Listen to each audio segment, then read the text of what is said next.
ngayon po ay dako muna tayo sa ating food for the soul and food for the spirit.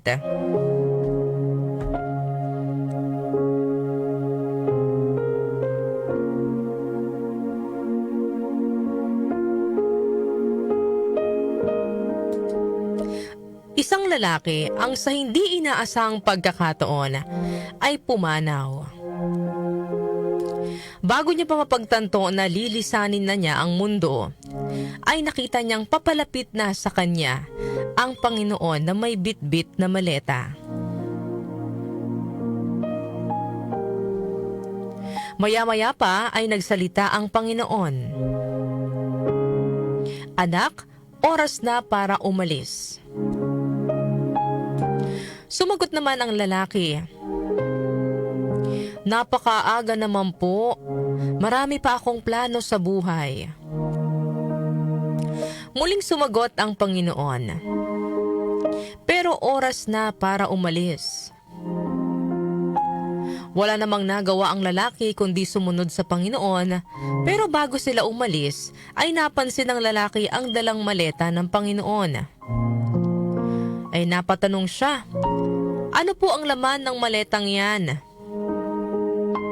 Sumagot naman po ang Panginoon, "Nilalaman nito ang mga pag-aari mo."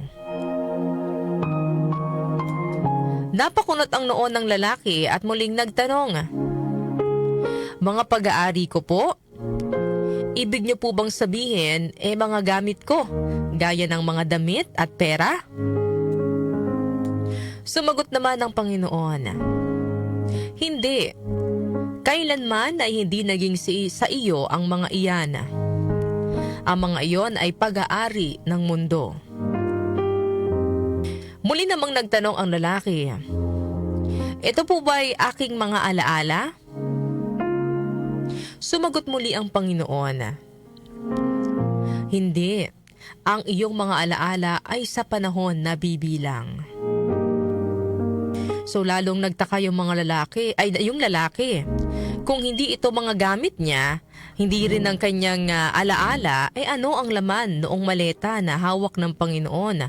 So muli siyang nagtanong, ang laman po ba niyan ay ang aking talento?" At muling sumagot ang Panginoon. Sabi niya, "Hindi. Sa pagkakataon sila nabibilang." Bigla namang nagsalita yung lalaki, parang may naisip siya. "Alam ko na. Siguro pamilya at kaibigan ko ang laman niyan." Sagot naman po ng Panginoon, "Mali ka. Sila ay nabibilang sa iyong puso." "Iyan po ba ay katawan ko?" Sumagot muli ang Panginoon, "Hindi. Dahil ang iyong katawan ay nabibilang sa alabok." Sumubok pang humula sa huling pagkakataon ng lalaki, na para bang sa pagkakataong ito ay sure na siya kung ano yung nilalaman ng maleta. Sabi niya, "Sigurado ako, kaluluwa ko ang laman ng maletang yan." Sumagot po muli ang Panginoon, "Nagkakamali ka. Ang iyong kaluluwa ay sa akin nabibilang."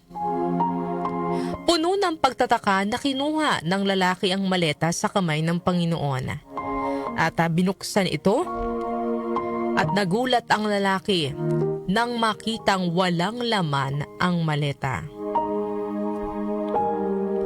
Malungkot na napatingin siya sa Panginoon. "Wala po akong kahit na anong pag-aari." Sumagot naman ang Panginoon, "Tama ka. Kung gayon, ano po ang mayroon ako?" Tanong muli ng lalaki. Sumagot po ang Panginoon, "Mayroon kang mga sandali. Bawat sandaling iyong isinabuhay, iyon ang tunay na iyo." Ano po ang aral na mapupulot po natin sa kwentong ito? Life is just a moment. Cherish every bit of it. no? Before we know it, kailangan na po nating magpaalam sa mundong ito. Walang nakakapagsabi kung hanggang kailan lang tayo, kaya might as well enjoy every moment of your life. Hindi po natin hawak ang oras natin sa mundong ito, kaya sulitin po natin ang bawat segundo ng ating buhay. Kasama po sa mga moment na dapat sinusulit natin ay ang oras kasamang pamilya, mga kaibigan at mga mahal natin sa buhay. Mas piliin natin ang magbigay ng oras kaysa po sa material na bagay dahil ang alaala at pagmamahal ay hindi nawawala. Sulitin din po natin ang ating pananatili sa mundong ito sa paggawa ng mabuti sa kapwa at ng mga bagay na ikalulugod po ng Panginoon. After all, wala naman po talaga tayong bibit-bitin sa langit kundi yung kabutihang nagawa natin. Hindi naman po tayo tatanungin sa langit kung magkano ang laman ng ating bank account, kung gaano karaming properties yung napundar mo sa lupa. Ang titingnan ng Panginoon ay ang kabutihang nagawa po natin sa lupa habang tayo ay nabubuhay pa. At syempre, sa bawat sandali na nabubuhay tayo sa mundo, huwag po natin kalimutang magpasalamat sa Panginoon, Sa lahat ng biyaya at sa pagkakataong mabuhay, lagi nga po nating sinasabi, every gising is a blessing, Yung pagising po natin sa araw-araw, yan po ay desisyon ng Panginoon kung tayo po ay muling gigisingin. Dahil hindi po lahat ng tao ay nabibigyan ng panibagong pagkakataon na magising pa sa panibagong araw. Kaya tayo po ay maswerte na tayo po ay nagkakarinigan muli ngayong araw. Ibig sabihin tayo ay sama-sama na naman, tayo ay may panibagong pagkakataon para po manatili sa mundong ibabaw, makasama pa natin ang ating mga mahal sa buhay. Kaya yun po ay yung mga ganyang blessing, dapat po natin talagang ipagpasalamat. Kaya mga kanyusik, samantalahin po natin ang bawat sandali. Each moment is a chance to make a beautiful new memory. Ang ating pong verse of the day ay Hebrews chapter 12 verse 14. Make every effort to live in peace with everyone and to be holy.